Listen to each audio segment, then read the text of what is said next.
Have you ever watched a cooking show on TV and wondered what motivated the person to become a chef? I have watched quite a few of them and found people as Paula Deen. She started from necessity. She had 2 small children that she needed to raise, so she knew how to cook, and she became known as the bag lady. From there, now she has her own TV show, and she's just now known as Paula Deen.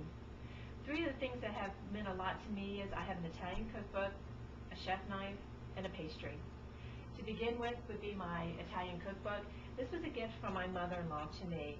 It was actually passed down to her from her mother. The book was published in 1956, and it has a lot of the old world type recipes that actually you don't find in today's world. One of the other things that she used to tell me about would be when they would make ravioli. Her and her mother would spend all day in the kitchen doing it. They would actually roll out pastry dough as long as their kitchen table was.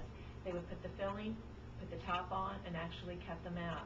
She told me they would make anywhere from 200 to 300 of them at one given time, considering they had such a large family to feed. One of the things from that got me interested was I started reading a lot of cookbooks, started collecting them, and I found that there was a lot of methods and techniques and all, but I wasn't really sure exactly how to apply them. So my second passion was actually going to culinary school. I did become quite lucky in that. Culinary Institute of Virginia opened up in 2007 in Norfolk, Virginia, and I was actually able to become a student, which I currently am still. One thing I have found is that the chef knife to a chef means quite a bit to them. This is almost the beginning and it's an end in a kitchen for a chef. Without a chef's knife or a knife of any kind, you're not going to be able to do much in a kitchen. But from going to school and working with some of the chefs that we have there, they not only teach you procedures and techniques, but they also teach you quite a bit of just basic cooking. If you can do basic cooking, you can pretty much make any dish that you would like to make. They taught us how to take exquisite dishes and make them simple, and how to take a simple dish and make it quite exquisite also. One of the things that I found and learned in cooking school has been the fact that there was a chef we had, his name was Jonathan Highfield, and he was actually our baker and our pastry chef.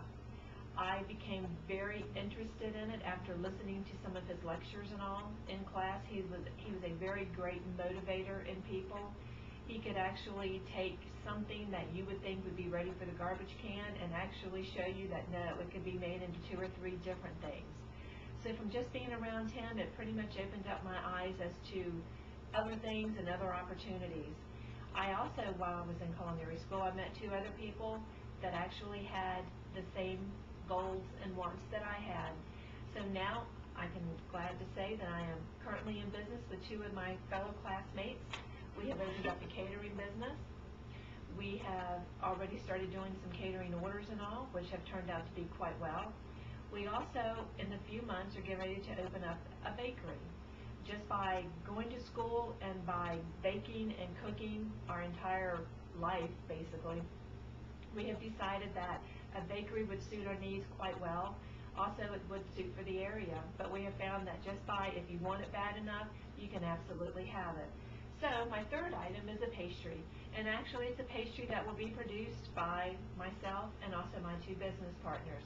It's one of our goals to make sure that other people understand that you can go to school and you can also do something with your education, that it's basically not just a dead-end type job or opportunity. Opportunity is whatever you want it to be.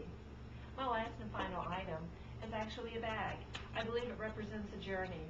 It does have a beginning, which would be the bottom, but the top is open because your journey can only last as long as you want it to. If you have a goal, make sure that you try for that goal and that you reach that goal, and don't let anyone tell you that it's a stupid thing, or don't even let anyone tell you that it cannot be obtained, because I will be honest, I feel like I am an actual person that can speak from experience to say that I did have a goal. I'm halfway there, and once the bakery is open, I know that I will have accomplished my goal.